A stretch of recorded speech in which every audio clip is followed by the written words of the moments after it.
Oke, nah tentang entertain tuh. Jadi kan Korea itu selain terkenal yang pertama tuh industri elektroniknya pasti, ya kan. Yang kedua itu tentang K-popnya pasti. Yang ketiga tentang drama Korea. Nah itu bedanya dunia entertain Indonesia sama Korea itu di mana kok mereka tuh bisa bikin film bentar aja udah trending kemana-mana, bukan hanya di negara sendiri, Indonesia juga salah satu penjadinya gitu kan. Itu gimana sih Pak? Gitu dunia entertainnya? Aku dulu pernah jelasin sih waktu di wawancara media juga ya. Ya mereka nanya juga kan, apa sih perbedaan antara entertainment Korea dan Indonesia? Justru kalau menurut aku ya di Indonesia banyak banget produksi yang hebat tuh, banyak banget di Indonesia. Tapi kalau menurut aku hanya ada satu sih yang minus. Apa itu? Kreatifnya sih. Oh, Indonesia bisa bikin maksudnya itu dengan tata cara video yang bagus, grafis yang bagus. Tapi kita hanya kurang di kreatifnya sih. Kreatif sama disiplin kali. Disiplin juga sih bisa, karena gini ya. Ini yang aku sering dengar tuh. Aku juga banyak teman artis gitu ya. siap. Di Indonesia. Jadi kadang ya mereka sering cerita lah kalau kita ngumpul gitu ya. Nanti kadang kalau misalnya kita mau syuting nih, misalnya besok syuting nih. Ya. Jam 10 mulai. Biasanya kan jam 7 dari call. Gitu. Dari call buat prepare gitu ya. Nah, jadi callingan jam 7 ya jam 10 tuh sudah start syuting, tapi kebanyakan para artis itu tuh nggak disiplin. Kalau kru sih pasti disiplin. Kru pasti disiplin gitu. Para artisnya tuh nggak disiplin, mulai jam 10 akhirnya mulai jam 1 siang. Justru itu kan membuat bete, buat ngurangin mood kita di dalam pada saat di lokasi syuting itu. Nah, terus juga kreatifnya gitu. Dan kalau menurut aku kreatifnya ya kita masih standar kreatif sinetron. Oh, yang sampai berapa episode? Berapa episode? Panjang banget ya, gitu ya. Panjang banget. Jadi kita masih terbawa di budaya sinetron. Oh. Makanya kreatifnya itu nggak bisa berkembang. Yang gimana caranya kita bikin short drama, short sinetron, contoh 12 episode aja bisa gitu ya. Tapi lu bisa bikin orang gantung nontonnya. Oh yes. Nah kreatifnya, jadi kreatifnya kurang di situ, sama kedisiplinan para artisnya sih kalau menurut aku. Nggak semua artis kayak gitu sih, cuman ya ada beberapa sih yang kayak gitu. Makanya kalau kayak di Korea, ya kita nggak pandang bulu, mau lu terkenal kek, mau enggak. Kalau misalnya lu telat, udah lu minus di mata orang-orang Korea. Orang Korea bener-bener really strict mereka gitu. Kayak kemarin syuting Good Friend juga artis-artisnya ya mereka nggak bisa bawa kebiasaan mereka di Indonesia. Kalau di Korea kita bilang jam 8 pagi, jam 4 pagi. Ya udah bener-bener prepare, bukan masih on the way kayak gitu. Biasanya kan gitu orang Indonesia ya. Istilahnya misalnya kita udah di tempat syuting, lokasi syuting nih. Pernah sekali waktu itu kita telat ya. Ya para kru mereka nggak ngomel.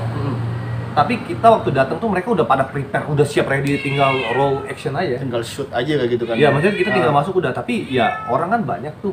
Iya. Kita datang sendiri, masuk ya. Nggak enak kan ya orang lihat kita semua gitu. Anjir, telat nih gua. Kayak gitu. Jadi memang ya nggak salah dong kalau mereka maju. Iya. Intinya kayak gitu kan ya. Intinya Mereka strict to the time. Straight to the time. Ini penting banget karena memang modal dasar sih konsisten ya. Konsisten. Sama kedisiplinan kayak gitu ya kok ya. Nah, aku mau pindah nih sama Koriki sekarang. Nah, kok kalau kita ngomongin masalah entertain, itu nggak jauh beda main namanya dengan konten. Ya kan? Pasti kalau kita mau buat sesuatu, entah itu film, entah itu video YouTube, entah itu video TikTok, konsep-konsep yang harus diterapin agar bisa bagus di mata orang tuh kayak gimana sih, Pak? Tergantung negaranya sih kalau menurut gua. Oh, jadi beda-beda kok ya? Ya beda-beda pasti. Kalau negara berkembang kan ya bisa dikatakan pola pikir ya? atau mindsetnya masih belum sampai sejauh negara yang sudah maju. Oke. Jadi kalau misalnya kita bicara contoh Indonesia ya negara berkembang, konsep pola pikir audiensnya juga agak sedikit berbeda dengan negara maju. Oke. Nah, kalau Indonesia sendiri, kalau menurut aku better bikin sesuatu yang apa ya, istilahnya clickbait. Oh. Mereka suka banget tuh sama hal-hal yang ada clickbaitnya. Walaupun mereka tuh udah tahu di awal. Iya, udah keprank, ketipu gitu ya. Iya, walaupun mereka udah tahu ini clickbait gitu loh. Tapi tetap mereka nonton karena apa? Mereka penasaran di akhirnya itu seperti apa. Oke. Tapi kalau kita bawa ini ke negara yang sudah maju, belum tentu mereka mau nonton. Oke. Mereka lebih cenderung suka dengan konten-konten yang berbau informatif, edukatif, Oh. gitu. Tapi negara-negara berkembang kayak Thailand, Indonesia, Malaysia dan sekitarnya, mereka masih suka sama clickbait, suka banget. Tergantung dari pola pikir audiens. Gitu. Nah, aku juga pernah nonton itu kayak gini ya. Ini tentang kasus view sih, view. Aku pernah ngeliat di salah satu YouTube gitu kan ya. Ini ada waktu itu salah satu penyanyi Indonesia, dia nyanyiin lagu rock banget. Aku lupa judulnya sih, yang sempat kemarin naik di kayak bukan American Idol sih. Ini cuma ini orang bagus. Ini orang bagus. Tapi di videonya dia sendiri viewernya sedikit. Tapi begitu di-react sama orang luar negeri nyantumin untuk Indonesia, itu naik banget. Artinya orang Indonesia apakah emang bener-bener sangat menghargain kalau video reaction yang di-react oleh orang di luar Indonesia? Contoh Korea nih kok, kita tahu kayak Korean Reomit, kayak gitu kan, kepo banget ngeliat konten-kontennya dia. Terus kita tahu juga ada orang Korea yang di Indonesia itu dia food blogger, aku lupa namanya sih, food blogger. Jadi orang-orang kita tuh suka kayak yang, sorry ya, kita bukan ngomongin budaya ya. Budaya yang ada di luar tuh diangkat oleh orang luar. Maksudnya, tapi di mixing sama kebiasaan orang Indonesia yang di-react sama orang luar. Itu kalau pendapat Koko gimana sih? Kayak contoh nih, katakanlah artis luar negeri ngomong terima kasih aja kayak gitu kan untuk di Korea, itu hype-nya udah beda banget loh auranya untuk di Indonesia. Itu kenapa bisa terjadi kayak gitu ya? Itu cuma satu kata. Gimana kok? Kita terlalu over proud. Oh, wow. Itu sih, kita terlalu over proud sih. Maksudnya over proud? Jadi misalnya gini nih, kita sebagai warga negara Indonesia tuh ya justru emang kita pasti harus bangga kan menjadi Indonesia gitu. Yes. Kita pasti harus proud, oh I'm Indonesia. Bukan berarti kita harus over proud misalnya kayak kita di react orang luar negeri ngomong terima kasih langsung kayak wah bangga banget, over proud banget gitu. Kita harus punya pola pikir bahwa yo wes emang kita itu terkenal udah gitu loh harusnya. Kita udah bangga, cukup bangga segitu doang. Kita nggak perlu sampai over proud lah sampai harus. Padahal orang itu tuh cuma ngomong gitu doang, yang orang itu nggak ada bakat, nggak ada apa-apa, istilahnya ya nothing to see lah. Nothing to see. Nggak ada skill, tapi dia hanya dengan ngomong terima kasih Indonesia tuh langsung kayak bam. Nah, yang gobloknya orang Indonesia. Justru aku pernah bahas ini. Oke. Orang Indonesia tuh kebanyakan justru kita kalau bilang terlalu goblok sih. Buat dengan hal-hal seperti itu. Kita gitu ya. dengan mereka dengan cara kita over proud kayak gini, kita tambah diremehin orang. Oh, ternyata orang Indonesia gampang nyari viewer. Oh, ternyata nyari viewer Indonesia gampang. Yang harusnya kita juga harus istilahnya ya kita nih mahal loh, Indonesia nih mahal. Bahkan dijadiin ladang untuk viewer ya kadang-kadang ya kok ya. Jadi ladang buat viewer karena kita udah diremehin orang. Gitu. Kita udah dengan kayak gitu kita diremehin, nyari viewer gampang. Ngomongnya terima kasih udah kelar. Oke. Kayak gitu. Aku cinta Indonesia kelar. Iya. Dan itu malah membodohi negara sendiri. Itu sih yang menurut aku pola mindset yang harus diubah. Kalau mereka ngomong kayak gitu ya udah. Ya, biasa aja karena aja. emang wajar negara kita kayak gituin karena kita patut bangga karena orang lain itu pengen kayak kita orang Indonesia, tapi mereka nggak bisa. Cukup itu doang, bukan dengan cara kita harus follow dia, ngikutin dia apa segala macam. Yang namanya kita jadi apa ya? Jadi kayak ngikutin orang ya, bukannya dia ngikutin kita malah ngikutin orang. Ya, kadang juga orang-orang kita gini kok. Jadi kalau ada orang luar negeri ngomong tentang bahasa kita, itu overproudnya luar biasa, Tapi kalau kita ngomong bahasa Inggris, itu kayak diledek. Ih, ngapain sih sok Inggris banget, banget. Itu sering banget ketemu di pergaulan di luar gitu loh. Ngapain sih campur-campur kayak sotoy banget, kayak gaya banget jadi orang kayak gitu. Padahal ini sendiri loh. Ya, balik lagi ke mindset. Kayak gitu kan ya. Balik ke mindset. Kalau kayak Korea nih, orang Korea misalnya ada orang luar negeri syuting kayak Black Panther, syuting di Busan Korea kan, mereka nyantuy ya udah emang gitu, udah mau diapain lagi, emang negara Korea tuh patut dapat kayak gitu. Kita proud tapi nggak boleh over. Oh, kita tetap lah ya. Iya, pasti. Jadi sebenarnya gini, mungkin gue ngelurusin dikit ya. Iya. Awal mula dunia entertainment itu kan awalnya kan pertama kali itu dibuat bukan dari negara Asian kan, dari Hollywood.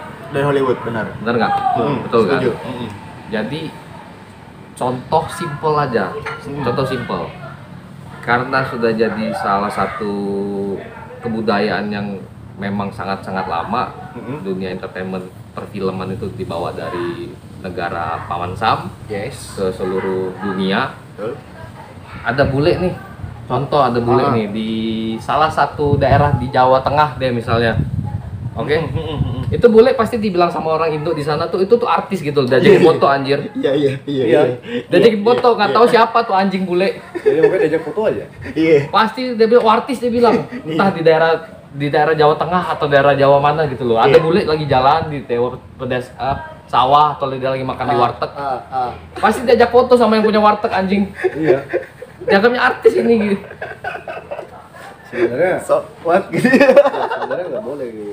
Ya tapi ya karena sudah jadi satu kebudayaan yang cukup lama, dunia perfilman dari budaya asing, budaya luar begitu bawa ke sini ya jadi mereka kebawa. Mereka ngerasa ya, pokoknya semua orang bule, semua orang asing itu pokoknya adalah artis. Gitu sih sebenarnya mindsetnya, bukan salah siapa-siapa sebenarnya karena jadi satu budaya yang sudah melekat. Iya. Akhirnya ya ya gitulah. Coba kalau misalnya coba kalau misalnya kita balik, film itu asalnya dari Indonesia pertama kali di dunia. Iya. Kebalik bro, kita makan di Amerika dianggap orang artis, beli burger, beli hotdog di pinggir jalan, Iya, cuma $1. Wih, gue foto dulu orang Indo artis anjir. Tapi kadang uniknya gini juga tuh. Kita ya, bukan orang-orang kita juga gitu ya. Suka banget ngebanding-bandingin hasil editing. Kayak film Indosiar ya, tau lah. Jadi sorry ya kalau sebut namanya, sorry to say kayak gitu kan. Ada burung yang diedit kayak gitu, itu udah bisa nge-viral banget. Padahal itu kan salah satu hasil karya dari kita, imajinasi dari kita. Tapi kok yang harusnya overproudnya ke sana, jadinya lo. Itu kita bisa ngomong kayak India. Oh iya benar. Dia sering kayak Dia gitu kan juga kan. Iya. Contoh misalnya lagi tembak nih, dar pelurunya jalan. Metric. Enggak bukan metrik. Iya. Jadi waktu sebelum pelurnya nyampe ke orang itu ngomong, sayang, saya pergi dulu. Iya, dramatisir Iya, anjing. dramatisir.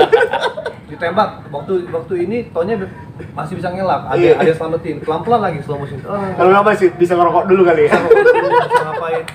Ya itu salah satu, ya kita nggak bisa nyalain juga sih. Ya mereka buat itu tuh untuk eye catching, itu juga banyak terjadi istilahnya.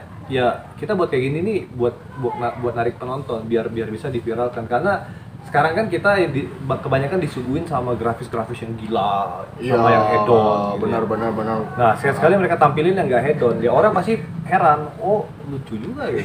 Unik juga gitu. Unik ya gitu. Jadi wajar, itu mah nggak masalah. Kalau menurut aku sih itu. Oke, terakhir Diko.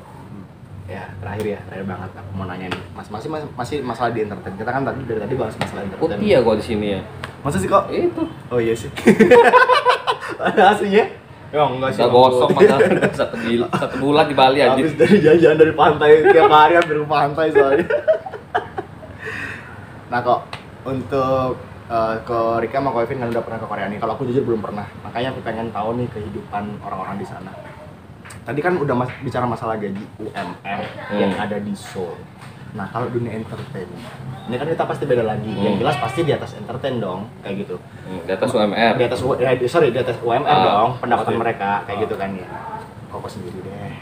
Koko sendiri deh. Berapa pas main film Good Prime gitu? Aku nggak bisa sebutin sih, tapi aku bisa untuk standarnya. Iya, aku bisa sebutin. Average. Aku bisa sebutin, tapi aku ngomong kayak gini aja lah.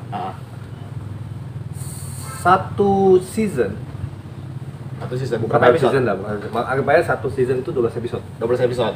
Oke. Kita ambil satu episodenya aja. Oke. Biaya satu episode di Korea tuh bisa bikin satu season di Indonesia. Itu perbedaannya. Satu episodenya Korea bisa bikin satu season di Indonesia. Jangan sampai berepisode panjang. Enggak, kita ya itu pun mungkin bisa 20 episode, 30 episode gitu. Di Indonesia. Itu satu episodenya Korea. Itu aja bandingin. Easy toh. Oke. Budgetnya gede. Budgetnya gede biasanya ya. Karena sana SDM-nya mahal.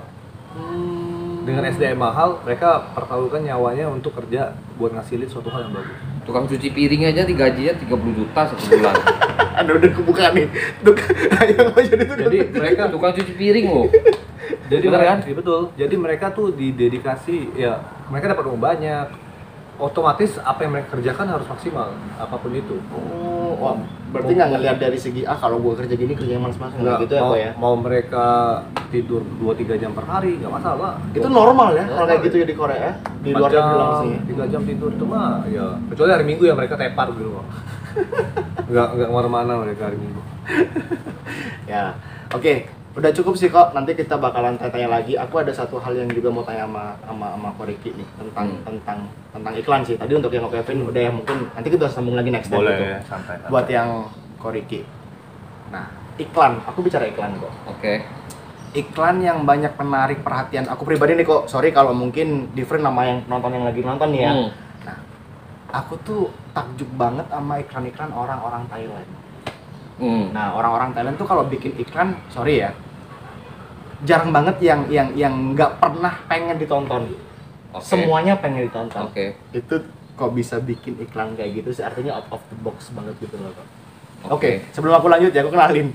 Ko Riki ini salah satu orang yang suka mantengin TikTok sih. Jadi apa aja yang lagi trending di TikTok, melakukan observation, melakukan lagi yang trending di negara-negara banyak, bukan hanya di Indonesia.